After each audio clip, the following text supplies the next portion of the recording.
নমস্কার আমার সকল প্রিয় ছাত্রছাত্রী, সবাইকে শুভ রাখি পূর্ণিমার শুভেচ্ছা।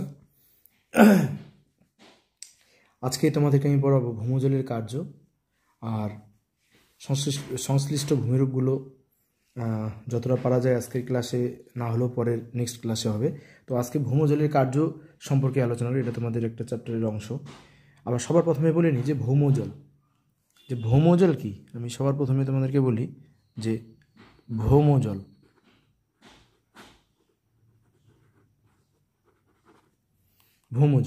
ভৌমজল কি।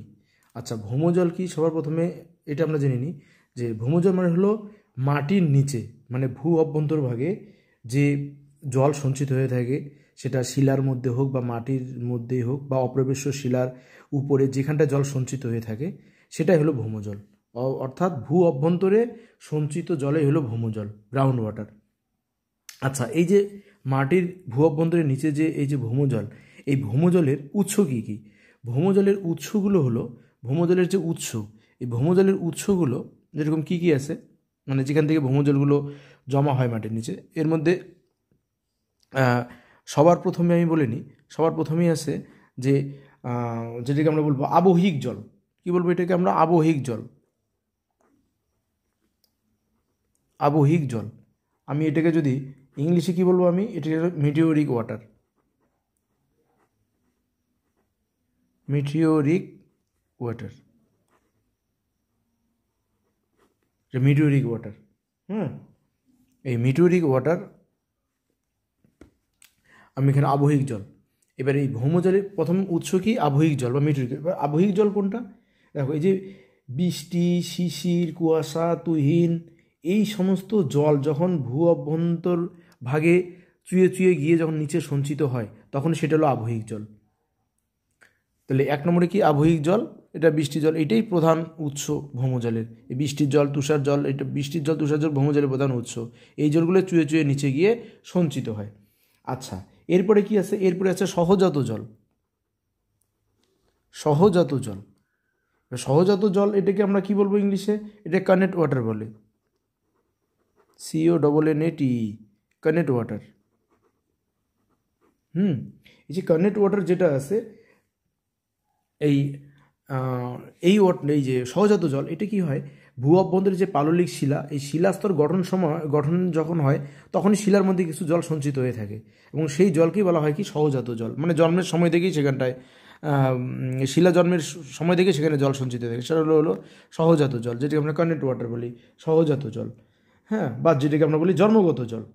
আর অনেক সময় কি হয় যে কোনো উদ্ভিদ ও প্রাণীর দেহ সেখানটা অনেক সময় পাললিক শিলার মধ্যে সঞ্চিত হয়ে থাকে, তখন তাদের দেহস্থিত যে জল, তাদের দেহের যে জল, সেটাও ওই পলিস্তরের মধ্যে সঞ্চিত হয়ে থাকে। এর জন্য ওইটাকে বলে জীবাশ্ম জল, ফসিল ওয়াটারও বলে। তো আবহিক জল একটা জানলাম, সহজাত জল জানলাম, এইবার একটা উৎসন্ধ জল। উৎসন্ধ জল, যেটাকে উৎসন্ধ জল বা এটাকে আমরা কি বলি? বা ম্যাগমেটিক ওয়াটার বলে। কি বলে? ম্যাগমেটিক ওয়াটার। এটা আমরা একটা বলতে পারি যে এটাকে কি বলবো আমরা? ম্যাগমেটিক। ইংলিশে ম্যাগমেটিক ওয়াটার। ম্যাগমেটিক ওয়াটারও বলে। বা আরেকটা কি বলে একে? আরেকটা বলে জুবিনাল ওয়াটারও বলে। কি বলে এটাকে? আরেকটা বলে একে জুবিনাল ওয়াটার বলে। তো এটা তোমরা জেনে রাখতে পারো যে জুবিনাল ওয়াটার। জুবিনাইল জল, এটা আমরা বলতে পারি। তো এই যে এখানটায় তিনটা জল, উৎসন্ধ জল এবার কোনটা? এবার উৎসন্ধ জল হলো যেটা আমরা এই আগ্নেয়গিরির অগ্নুদ্গম যখন হয় তখন যে জল সঞ্চিত হয় সেই জলটাকেই বলা হয় উৎসন্ধ জল। একজন বিজ্ঞানী, ওনার নাম হলো সুয়েজ, অস্ট্রেলিয়ান বিজ্ঞানী সুয়েজ। এই সুয়েজ সর্বপ্রথম লক্ষ্য করেন যে অগ্নুদ্গম যখন হয় তখন অগ্নুদ্গমের সময় কিছু যে বাষ্প নির্গত হয়, সেই জলীয় বাষ্প জমা হয়ে সঞ্চিত হয়েও এই জল হয় এবং সেই জল সরাসরি ভূগর্ভে গিয়ে অবস্থান করে, আর এই জলকেই তিনি উৎসন্ধ জল বলেন। 4 নম্বর যেটা আমি বলবো, 4 নম্বর জল, সেটা হলো কি? মহাসাগরীয় জল।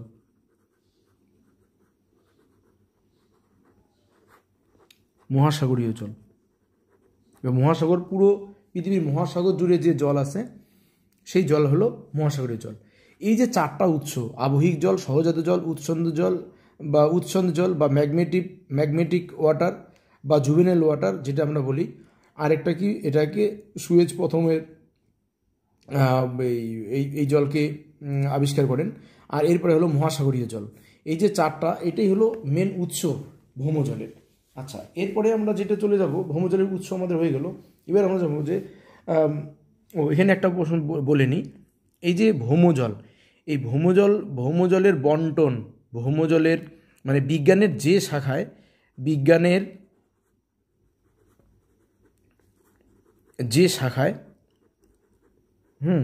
যে শাখায় ভৌমজলের বন্টন, তারপরে হলো অবস্থান এবং প্রবাহ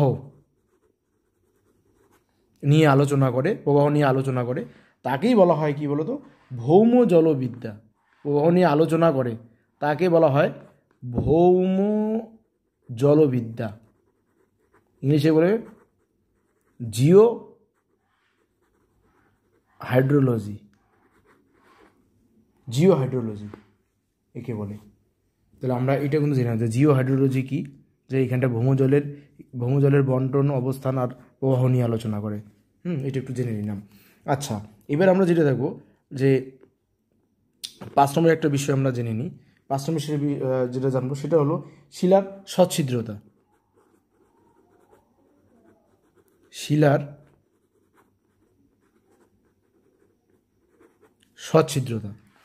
সচ্ছিদ্রতার একটা সূত্র আছে। শিলার সচ্ছিদ্রতার যে সূত্র সেটা আমরা একটু জেনে নিই। শিলার সচ্ছিদ্রতার সূত্র হলো যে শিলার সচ্ছিদ্রতা বলে শিলার মধ্যে যে ছোট ছোট ছিদ্র রয়েছে যার মধ্যে জল সঞ্চিত হয় এবং যেখান থেকে চুয়ে চুয়ে জল নিচেও চলে আসে, সেটা হলো, সেই ছিদ্রগুলো হলো শিলার সচ্ছিদ্রতা। এবার শিলার সচ্ছিদ্রতার একটা সূত্র আছে, সেটা কি, সেটা হলো P = W/V × 100। এটা হলো সচ্ছিদ্রতার সূত্র। এবার পি মানে কি, পি মানে হলো, আর বলবো না, লিখবো না, পি মানে হলো সচ্ছিদ্রতা। যেটা পি হলো সচ্ছিদ্রতা। আর ডাব্লিউটা কি, ডাব্লিউ হলো, মনে করো এটা একটা শিলা, এই শিলার মধ্যে মানে অসংখ্য ছোট ছোট ছিদ্র আছে। এই যে ছোট ছোট যে ছিদ্র আছে, এই ছিদ্রগুলোকে বলা হয়, এই যে ছোট ছোট রন্ধ্র, এই রন্ধ্রগুলোকে বলা হয় কি বলতো, এটা এই যে রন্ধ্রের যে মোট আয়তন থাকে, এই রন্ধ্রের মোট আয়তন যেটা আছে সেটা হলো ডাব্লিউ। আর পুরো শিলাটার যে আয়তন সেটা হলো ভি ইন্টু হলো কি 100। ওকে, তাহলে আমরা এটা কিন্তু কি যে পি = এই যে এবার আমরা এখানে চলে আসি শিলার সচ্ছিদ্রতা। এবার শিলার সচ্ছিদ্রতা আরেকবার আমি বলে দিচ্ছি। শিলার সচ্ছিদ্রতার একটা সূত্র যেটা আছে সেটা হলো কি P = W/V × 100। পি হলো কি, পি হলো শিলার সচ্ছিদ্রতা, ডাব্লিউ মানে হলো শিলার মধ্যে যে ছোট ছোট অংশ আছে এই রন্ধ্রগুলোর যে আয়তন, আর ভি হলো মোট শিলার আয়তন × 100। এটা হলো শিলার সচ্ছিদ্রতার সূত্র। আচ্ছা, এইবার আমাদের যেটা আমরা জানবো সেটা হলো যে 6 নম্বর আমরা জানবো ডার্সি সূত্র। ডার্সির সূত্র। এবার ডার্সি সূত্রটা আমরা জানবো। ডার্সি সূত্রটা কি, যে ডার্সি সূত্র হলো সেটা হলো যে শিলার মধ্যে যে আমাদের যে ভৌমজলের যে গতিবেগ কীভাবে নির্ণয় করা হয়, ভৌমজলের গতিবেগ। ডার্সি সূত্র কি, ভৌমজলের গতিবেগ নির্ণয়ের সূত্র। ভৌমজলের গতিবেগ নির্ণয়ের সূত্র, এই ডার্সি সূত্র। ডার্সি সূত্রটা কি, ডার্সি সূত্র আমি লিখে দিই। ডার্সি সূত্র হলো Q =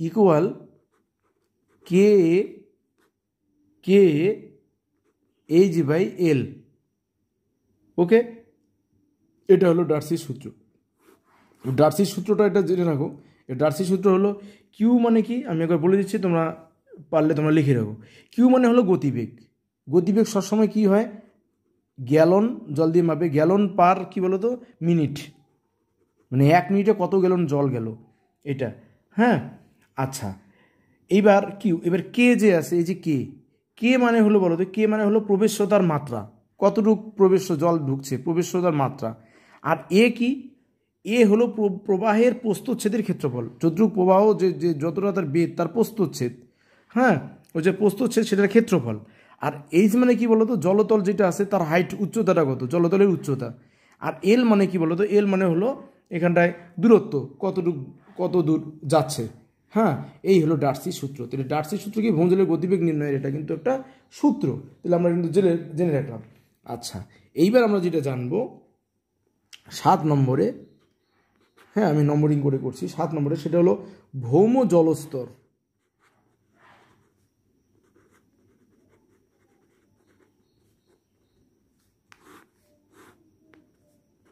ভৌম জলস্তর।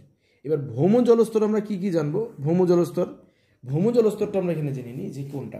দেখো অনেকগুলো ভৌম জলস্তর আছে, আমি এখানটায় জাস্ট একটা চিত্র আঁকছি, চিত্রটার মধ্যে তোমরা বুঝতে পারবে।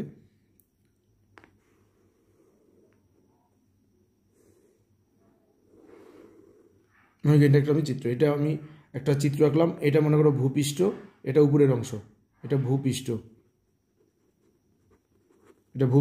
উপরের অংশ, হ্যাঁ এটা ভূপৃষ্ঠ। আচ্ছা, আর এটা ভূপৃষ্ঠের নিচে, মানে এগুলো স্তর কতগুলো আছে, এগুলো চুয়ে এখান থেকে জল সব চুয়ে নিচে আসে। আর আমি এইখানটা একটা দেখলাম, এইখানটায় এরকম একটা এগিয়ে, আর এইখানটা মনে হয় জল সঞ্চিত হচ্ছে, এটা সব জল সঞ্চিত হচ্ছে, হ্যাঁ এটা সঞ্চিত হচ্ছে। এইবার যে ভৌম জলস্তর আছে, ভৌম জলস্তর দুটো আছে, ভৌম জলস্তর দুটা। 1 নম্বর কি আছে, 1 নম্বর আছে হলো অসম্পৃক্ত স্তর, অসম্পৃক্ত স্তর, হ্যাঁ এটা একটা আছে অসম্পৃক্ত স্তর, যেটাকে আমরা ভাদস্তর বলি, ভাদস্তর। আরেকটা আছে কি বলো, সম্পৃক্ত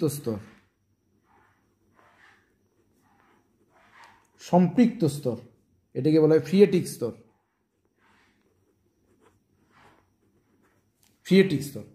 আমি এইটা একটু আমাদেরকে বলছি যে কোনটা অসম্পৃক্ত স্তর।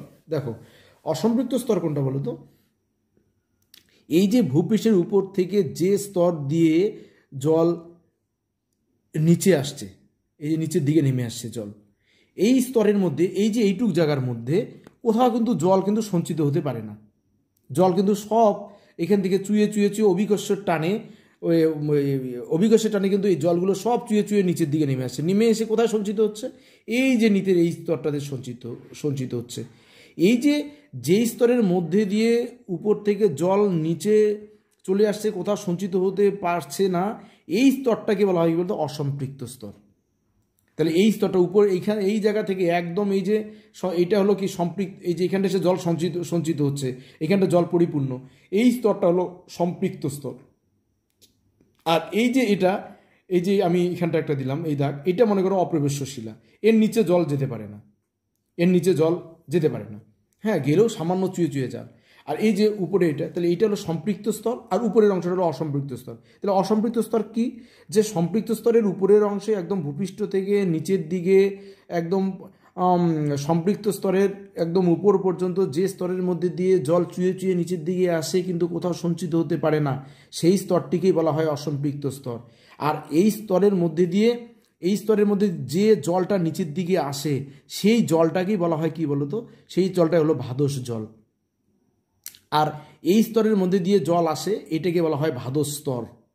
যেহেতু এই স্তরের মধ্যে দিয়ে জলটা আসে ভাদস জল, আর ভাদস জল যদি এটার মধ্যে দিয়ে আসে তো এটা ভাদস স্তর, তাহলে এটা হলো অসম্পৃক্ত স্তর, আর এটা আবার ভাদস স্তর। তবে এখানটায় কিছু শিলার রন্ধ্র থাকে, মাটির রন্ধ্র থাকে, এই রন্ধ্রের মধ্যে না অল্প জল কিন্তু সঞ্চিত অবস্থায় থাকে, হ্যাঁ কিন্তু এটা সবসময় থাকে না, সেই জল চুয়ে নিচের দিকে আসতে থাকে, সামান্য কিছু জল সঞ্চিত থাকে। তাহলে এইটা উপরের অংশটা কি অসম্পৃক্ত স্তর, যার মধ্যে জল সঞ্চিত হতে থাকতে পারে না, সব চুয়ে নিচের দিকে চলে আসে। আর এটাই হলো ভাদস, এটাই হলো কি চর, এটা হলো ভাদস স্তর। কারণ এই স্তরের উপর থেকে যে জল একদম সব চুয়ে নিচের দিকে আসতে থাকে, এই জলটাই হলো ভাদস জল। আর যেহেতু ভাদস জল আছে, সেটা ভাদস স্তর। আচ্ছা, আর এইখানটা শিলার রন্ধ্রে না, শিলা যে রন্ধ্রগুলো থাকে, যেহেতু জল সব চলে যায়, এই রন্ধ্রগুলো না বায়ু দ্বারা পরিপূর্ণ থাকে। তাই বায়ু দ্বারা যেহেতু পরিপূর্ণ থাকে, এগুলোকে বাতায়ন স্তরও বলে এগুলোকে। তাহলে দেখো কত ধরনের নাম পেলাম, অসম্পৃক্ত স্তর, ভাদস স্তর, আর এই স্তরের মধ্যে যে জলটা আসে সেই জলটা হলো ভাদস জল। তারপরে এটা বাতায়ন স্তর। আর এই ভাদস জল নিচে এসে কোথায় সঞ্চিত হয়, এই যে অপ্রবেশ্য শিলার উপরে এই স্তরে সঞ্চিত হয়।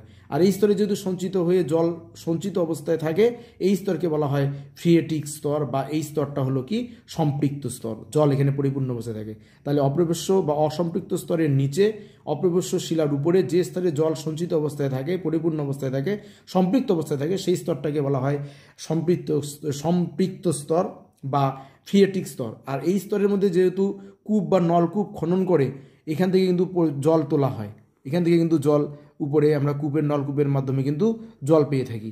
তাই এখান থেকে যেহেতু কূপ ও নলকূপ করে জল পেয়ে থাকে, তাই এটাকে হলো ফ্রিয়েটিক স্তর। তাহলে আমরা কিন্তু চিত্রের মাধ্যমে কিন্তু অসম্পৃক্ত স্তর, ভাদস স্তর, ফ্রিয়েটিক স্তর, তারপরে হলো ভাদস জল কোনটা, সেটা ভাদস জল কিন্তু উপরে চুয়ে চুয়ে আসা জলটা ভাদস জল। আর এটা কি, এটা হলো সম্পৃক্ত, এটা হলো আমরা এটার নাম কি, এটা সম্পৃক্ত স্তর এটা, হ্যাঁ, এটা কিন্তু সম্পৃক্ত স্তর এবং ফ্রিয়েটিক স্তর। আর এইখানটায় যে জলটা অ্যাকচুয়ালি জমা হয়, সেই জলটাই কিন্তু হলো কি যে একদম এই সম্পৃক্ত যে জল, যেটাকে আমরা, যেই জল আমরা প্রাণের যোগ্য, হ্যাঁ, এটা কিন্তু এখানটায়। আচ্ছা, আমাদের তাহলে এখানটায় যেটা দেখানো হলো সেটা হলো কি বলতো, যে এটা হলো ভৌমজল স্তর, দুটো হলো অসম্পৃক্ত স্তর বা ভাদস স্তর, একটা হলো সম্পৃক্ত ফ্রিয়েটিক স্তর। তাহলে এই ভূপৃষ্ঠ থেকে একদম এই সম্পৃক্ত স্তরের উপর পর্যন্ত যে জল চুয়ে চুয়ে উপর থেকে নিচের দিকে নেমে আসে, সেটা হলো অসম্পৃক্ত স্তর। আর যেখানটায় সে জল সঞ্চিত হয়, এই সঞ্চিত স্তরটা এটা হলো সম্পৃক্ত স্তর, এখানে জল পরিপূর্ণ, তো এটা অসম্পৃক্ত স্তর। আর এটা দিয়ে আরেকবার বলে নিই, এই জায়গা থেকে জল যেহেতু চুয়ে চুয়ে নিচের দিকে চলে আসে এবং কোথাও সঞ্চিত হতে পারে না, তাই এটি ভাদস স্তর। আর এই স্তর দিয়ে জল যেটা সেটা ভাদস জল, তাই এটা ভাদস স্তর। আর এখানে ছোট ছোট ছিদ্রের মধ্যে অসংখ্য যে মাটির কণা, সেই ছিদ্রের মধ্যে বায়ু পূর্ণ থাকে, তাই এটা হলো বাতায়ন স্তরও বলে একে। তাহলে এর অসম্পৃক্ত স্তরের অনেকগুলো নাম অ্যাকচুয়ালি, হ্যাঁ। আর এই নিচে যেখানটা এসে সঞ্চিত হয়ে গেল জল, এটা হলো ফ্রিয়েটিক স্তর। আর এখান থেকে কূপ খনন করে জল নির্গত করা হয়, কূপ নলকূপ করে আমরা জল পেয়ে থাকি, পানীয় জল থেকে শুরু করে সব। তাহলে আমাদের সম্পৃক্ত স্তর, অসম্পৃক্ত স্তরে আমরা সবগুলো পেয়ে গেলাম। আচ্ছা, এইবার আমরা যেটা পড়ব সেটা হলো 8 নম্বরে। 8 নম্বরে এখন আমরা যেটা পড়ব, আচ্ছা 8 নম্বরে আমরা যেটা পড়ব, 8 নম্বরে আমরা পড়ি যে এখানটায় দেখো যে অ্যাকুইফার,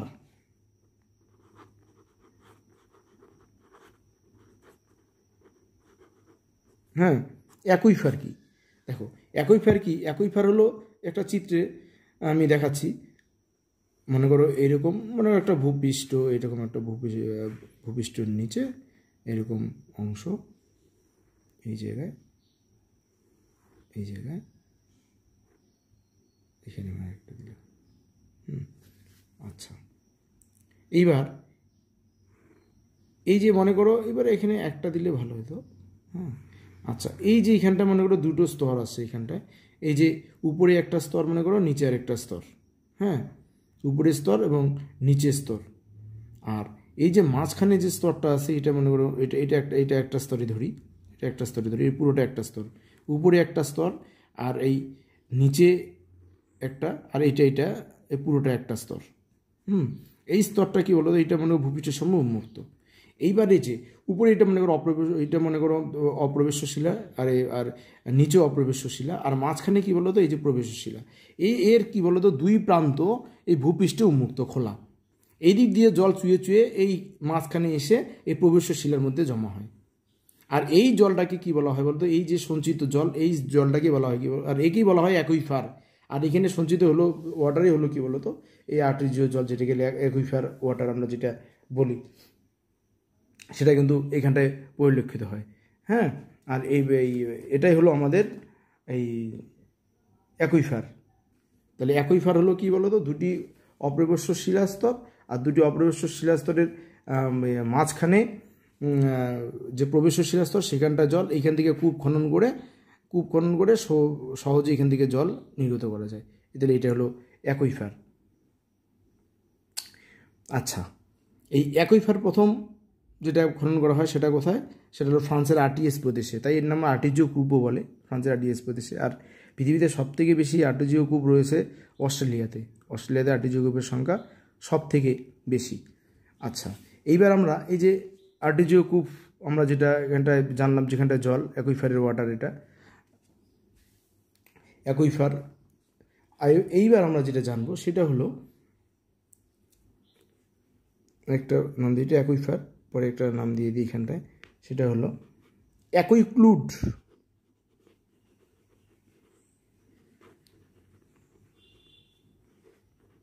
অ্যাকুইক্লুড, আচ্ছা অ্যাকুইক্লুড কি? অ্যাকুইক্লুড হলো, এটা একটু জেনে নিতে হবে যে অ্যাকুইক্লুড কোনটা। অ্যাকচুয়ালি অ্যাকুইফার যে আছে, এই যে অ্যাকুইফার, এই মাঝখানেরটা কিন্তু অ্যাকুইফারের উপরে বা নিচে, অ্যাকুইফারের উপরে বা নিচে যেখানটায় ওই অপ্রবেশ্য শিলা, উপরে নিচে অপ্রবেশ্য শিলা, এই অপ্রবেশ্য শিলার মধ্যে যে ধীরে ধীরে জল প্রবেশ করে, এবং জল প্রবেশ করে সেখানে কিন্তু জল সঞ্চিত অবস্থায় থাকে, কিন্তু জল এখানে কখনো চলাচল করতে পারে না। তাহলে এই যে অপ্রবেশ্য অ্যাকুইফারের উপরে এবং নিচে যেখানে জল সঞ্চিত অবস্থায় থাকে সামান্য পরিমাণে, কিন্তু জল কোনো চলাচল করতে পারে না, এটাই হলো অ্যাকুইক্লুড, মনে থাকার জন্য। তাহলে অ্যাকুইফারের উপরে এবং নিচে অপ্রবেশ্য শিলার মধ্যে জল সামান্য পরিমাণে সঞ্চিত থাকে, কিন্তু সেই জল কি চলাচল করতে পারে না, জল এখানে চলাচল করতে পারে না, তাই বা প্রবাহিত হয় না, এটাই হলো কি অ্যাকুইক্লুড। এইবার এইখানটায় 2 নম্বর আমরা যেটা দিব, 2 নম্বরে আছে কি? 2 নম্বরে আছে অ্যাকুইট্রাড।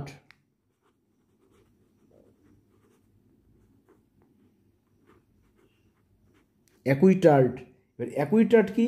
এবার অ্যাকুইটার্ড হলো, এর হলো অ্যাকুইফারের ঠিক নিচে, এই যে অ্যাকুইফারের ঠিক নিচে, এটা যদি অ্যাকুইফার হয় তাহলে এটা এর নিচে অপ্রবেশ্য শিলা, এইটা পুরোটা যদি আমি ধরি তাহলে এটা হলো অপ্রবেশ্য, এইটু একটু বড় করে দিই, এটা অপ্রবেশ্য শিলা। তাহলে কি বলবো আমরা? যে অ্যাকুইফারের ঠিক নিচে, হ্যাঁ, এটা কাদাবালি দ্বারা গঠিত, এটা অপ্রবেশ্য শিলা। এইখানটায় জল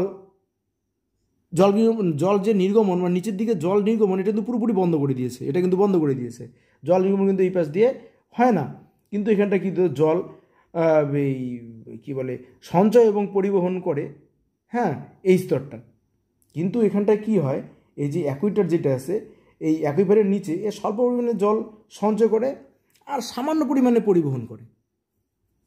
তাহলে অ্যাকুইফারের ঠিক নিচে অপ্রবেশ্য শিলার মধ্যে যে সামান্য পরিমাণ জল এখানটায় এসে জমা হয়, সঞ্চিত হয়, এবং সামান্য পরিমাণে ধীরে ধীরে এটা এখানটায় চলাচল করে, সামান্য পরিমাণে ধীর গতিতে প্রবাহিত হয়, একেই বলা হয় কি বলতো অ্যাকুইটার্ড। তাহলে অ্যাকুইক্লুড আর অ্যাকুইটার্ডের মধ্যে কী পার্থক্য? অ্যাকুইক্লুড হলো যে অ্যাকুইফারের উপরে এবং নিচে অপ্রবেশ্য শিলার মধ্যে জল সঞ্চিত থাকে, কিন্তু সেইটা কোনো চলাচল করতে পারে না। আর এইটার মধ্যে কি সামান্য পরিমাণে এখানে জল সঞ্চিত হয় এবং সামান্য পরিমাণে সেটাই প্রবাহিত হয়, এটা হলো অ্যাকুইটার্ড। আচ্ছা, এইবার যেটা হবে সেটা হলো অ্যাকুইফিউজ।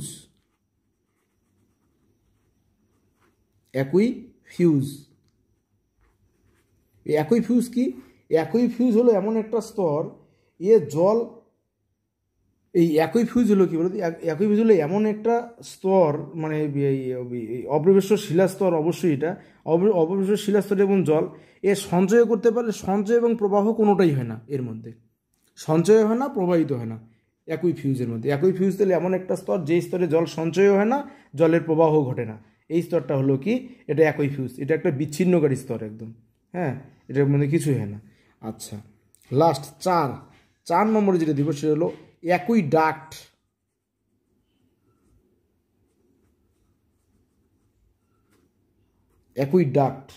হ্যাঁ, এবার অ্যাকুইডাক্ট কি? এটা ভূ অভ্যন্তরের যে জল নিষ্কাশনের জন্য একটা কৃত্রিম পথ, এটা ভূ অভ্যন্তরে জল নিষ্কাশনের জন্য একটি কৃত্রিম পথ, তাকে বলা হয় অ্যাকুইডাক্ট। তাহলে এখানটা কয়েকটা জিনিস, অ্যাকুইফার, উপরে অপ্রবেশ্য শিলা, নিচে অপ্রবেশ্য শিলা, মাঝখানে প্রবেশ্য শিলা। এই প্রবেশ্য শিলা স্তরের দুই প্রান্ত ভূপৃষ্ঠ উন্মুক্ত থাকে, সেখান থেকে জল চুইয়ে চুইয়ে এসে এই প্রবেশ্য শিলা স্তরের মধ্যে জমা হয়। এটাই হলো অ্যাকুইফার। আর এখানে সঞ্চিত জলেই হলো এই অ্যাকুইফারের জল, যেটা আর্টেজিও কূপ, যেখানে কূপ খনন করে সেই জল কিন্তু উত্তোলন করা হয়। তার মানে এটা একটা সম্পৃক্ত স্তর। আচ্ছা, এরপরে যেটা কি অ্যাকুইক্লুড। এবার অ্যাকুইক্লুড কি? অ্যাকুইক্লুড হলো অ্যাকুইফারের উপরে এবং নিচে সামান্য পরিমাণে জল সঞ্চিত থাকে, কিন্তু সেটা কখনো প্রবাহিত হতে পারে না। আচ্ছা, এটা হলো কি গেল তাহলে আমাদের অ্যাকুইক্লুড। আর অ্যাকুইটার্ড কি? অ্যাকুইটার্ড হলো অ্যাকুইফারের ঠিক নিচে, যেখানে সামান্য পরিমাণে জল এসে এখানটায় সঞ্চিত হয় এবং সেটা সামান্য পরিমাণে সেটা কি প্রবাহিত হয়। আচ্ছা, অ্যাকুইফিউজ কি? ও হলো এই অপ্রবেশ্য শিলা, এমন একটা অপ্রবেশ্য শিলাস্তর যেখানে জল সঞ্চয় হয় না, সেটা প্রবাহিত হতে পারে না, সেটা অ্যাকুইফিউজ। আর অ্যাকুইডাক্ট, এটা হলো ভূ অভ্যন্তরের জল নিষ্কাশনের জন্য একটা কৃত্রিম পথ, এটা হলো অ্যাকুইডাক্ট। তাহলে আমরা এই জিনিসগুলো কিন্তু সব কিন্তু আমরা জেনে নিলাম। আচ্ছা, এইখানটায় কত জানবো যে অনেক সময় আমরা একটা জানতে পারি যে প্রস্রবণ কি। কি জানবো? যে প্রস্রবণ, স্প্রিং, প্রস্রবণ কি? যে সাধারণত কি বলতো, ভূপৃষ্ঠের যে কোনো একটা ছিদ্রপথ দিয়ে কি হয়, ভৌমজল বাইরে বেরিয়ে আসে। হ্যাঁ, মানে ভূ অভ্যন্তরে কোনো একটা জল কোনো একটা পথ দিয়ে বাইরে বেরিয়েছে, কোনো একটা ছিদ্রপথ দিয়ে বাইরে বেরিয়ে আসে, একেই বলা হয় কি বলতো প্রস্রবণ। তাহলে প্রস্রবণ কি বলতো? প্রস্রবণ বিভিন্ন ধরনের আছে।